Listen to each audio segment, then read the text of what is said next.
Hi guys, and welcome to another video.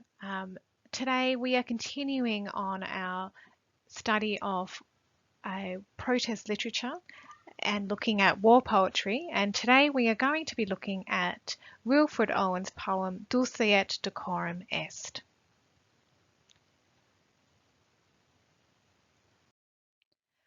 Before we have a look at the poem, I'd just like to look at a bit of context with you. Now, some of you may or may not be aware that when World War I began, many of the political leaders assumed that the war would be over by Christmas. They were under the impression that it would finish within 5 or 6 months. So they hadn't really prepared themselves and their country for the mass scale of this war. And part of the reasons why the war wasn't over by Christmas was due to the developments in technology and modern warfare. This changed the way that wars were fought. So all the wars previous to World War I were fought in a very different way. And because people had made new developments in technology and modern warfare, it meant that the war was fought in a very different way, which then meant that it wasn't going to be over by Christmas.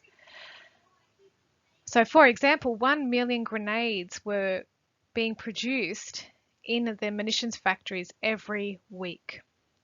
So you can get a sense of how big this war was.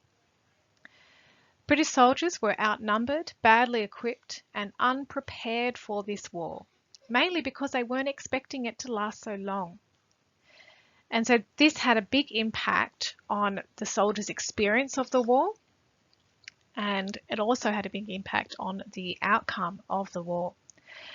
Trench warfare created a deadlock, which meant that very little ground was made. Everyone had carved out their own trenches and were sitting tight on each side, and it was very hard to break through the line and to get into the enemy's territory. A lot of the time, people were in different vantage points that had the higher ground, and it was very hard to break through that. So even the nature of war, of that trench warfare, made the war last so long.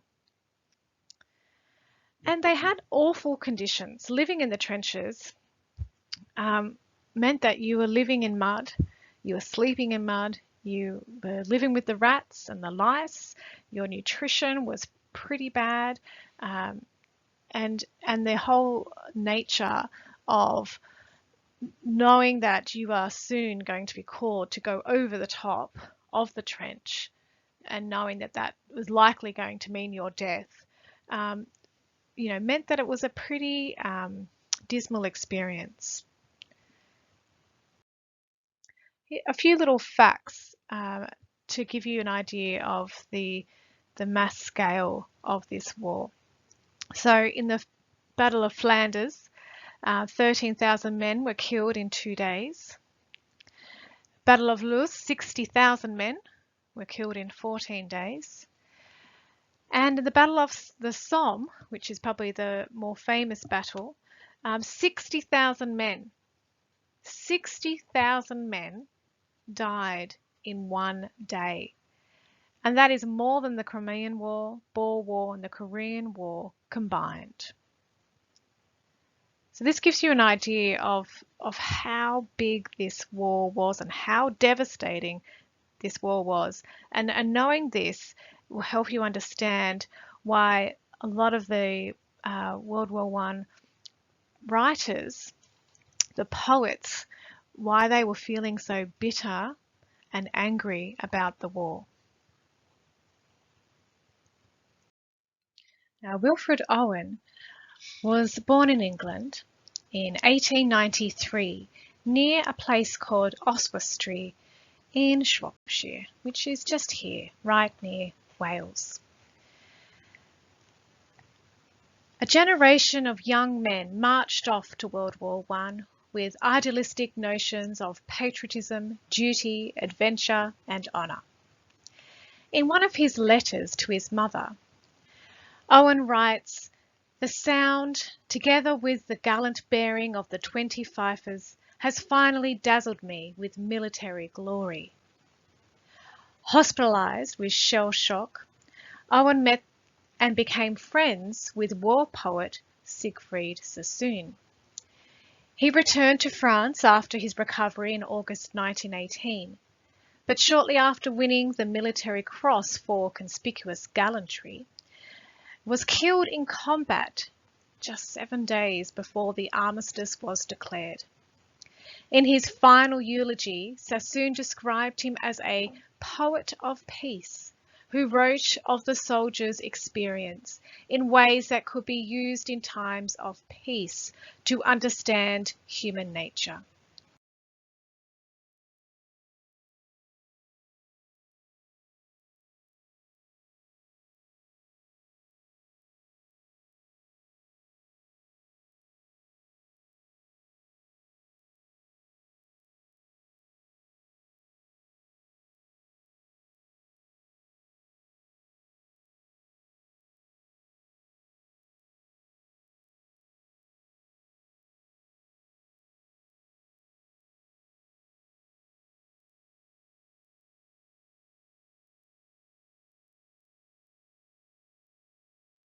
In a letter to his mother, dated 16th of January 1917, he stated, "I can see no excuse for deceiving you. These last 3 days, I have suffered seventh hell." His verse strips away war's glorified trappings to reveal the sheer carnage of the battlefield. In another letter to his mother, he wrote, "The universal pervasion of ugliness, hideous landscapes, vile noises, everything unnatural, broken, blasted." Frustrated by the propagandist lies that enticed young men to enlist and impelled by the dehumanizing consequences of the battlefield, he sought to awaken public outcry.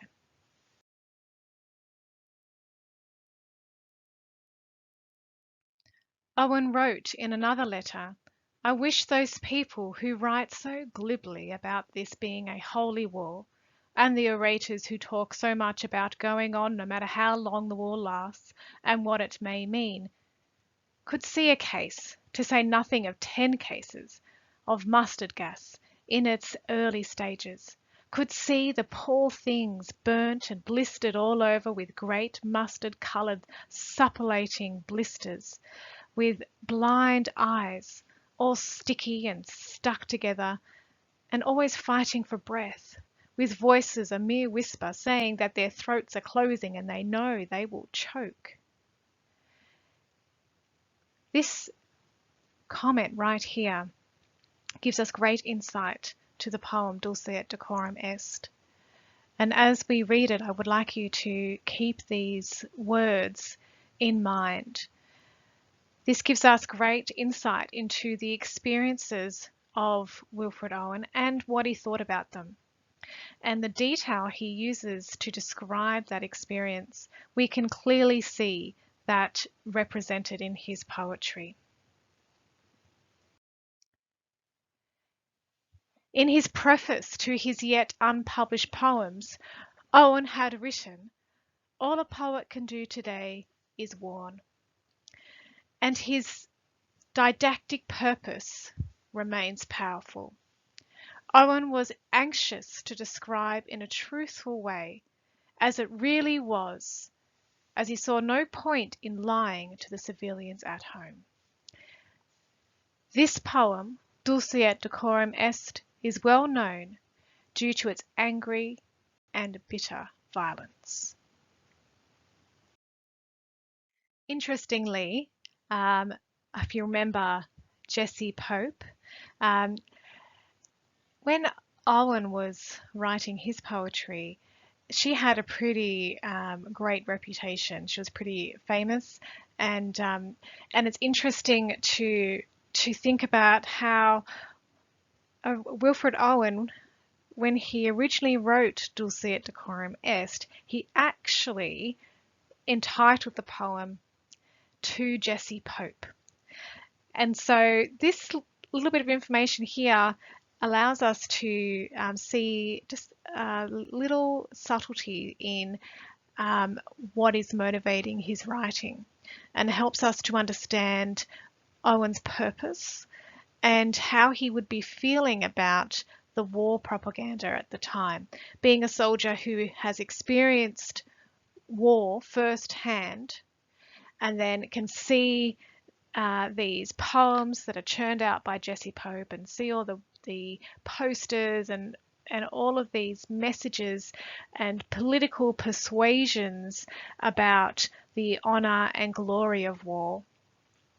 He would feel, rightly so, quite disgusted and outraged by this. And so this allows us to understand that he was writing in a way that was fiercely striving to let people know what war was really like.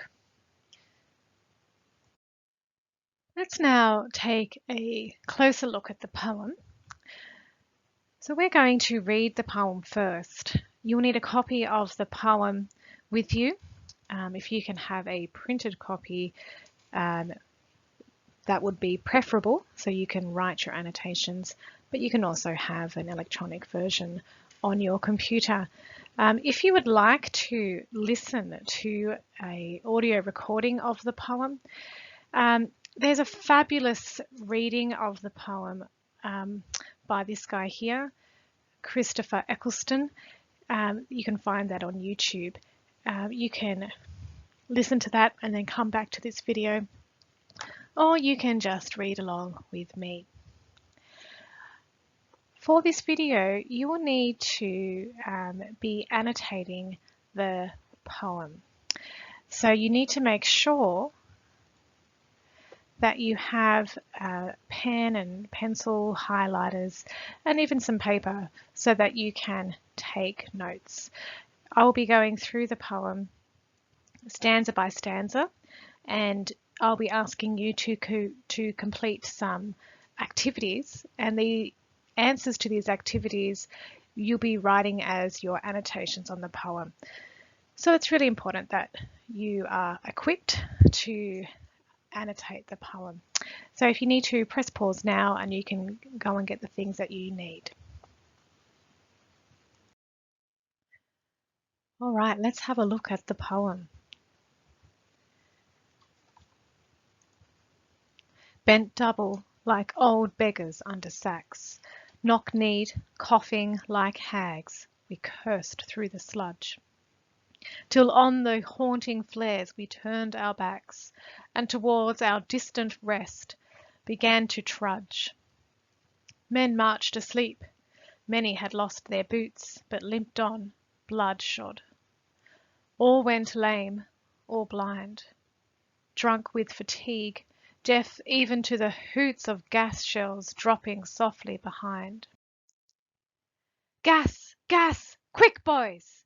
An ecstasy of fumbling, fitting the clumsy helmets just in time, but someone still was yelling out and stumbling and floundering like a man in fire or lime, dim through the misty panes and thick green light, as under a green sea. I saw him drowning. In all my dreams before my helpless sight, he plunges at me, guttering, choking, drowning.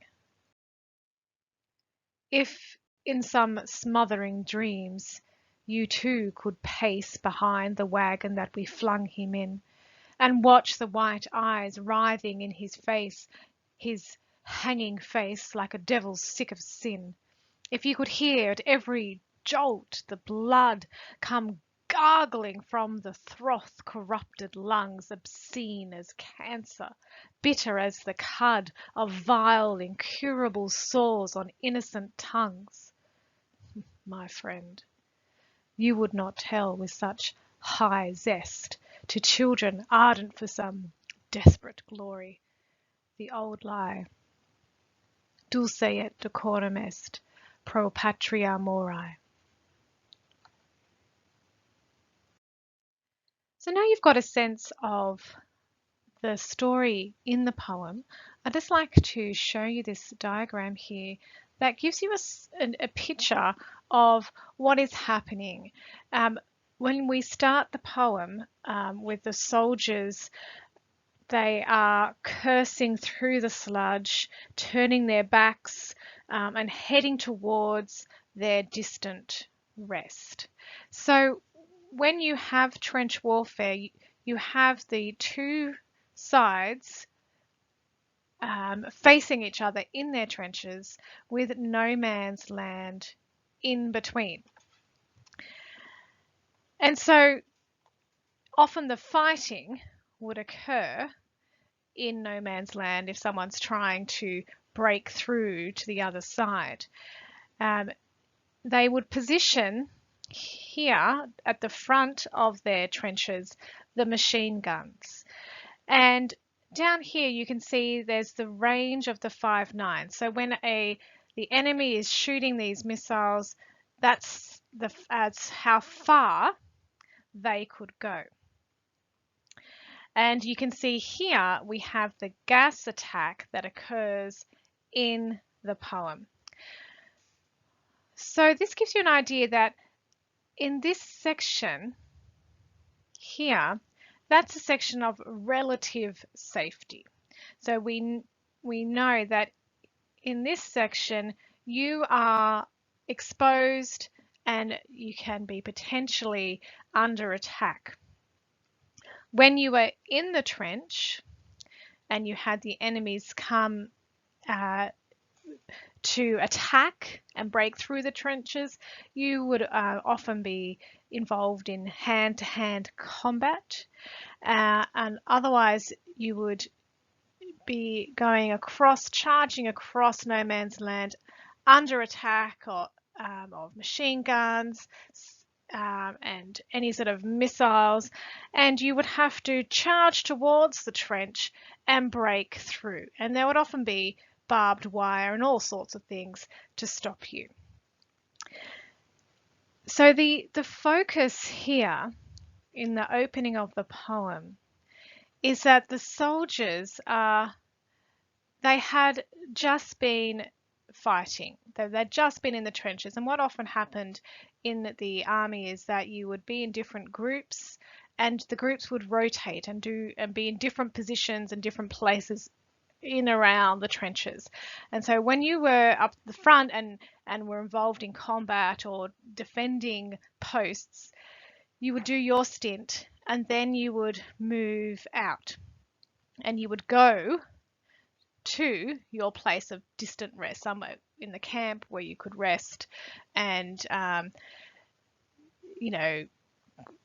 guess recuperate before you were called to go back out. So when we open with the poem, this is what is happening. The soldiers are moving from the trench.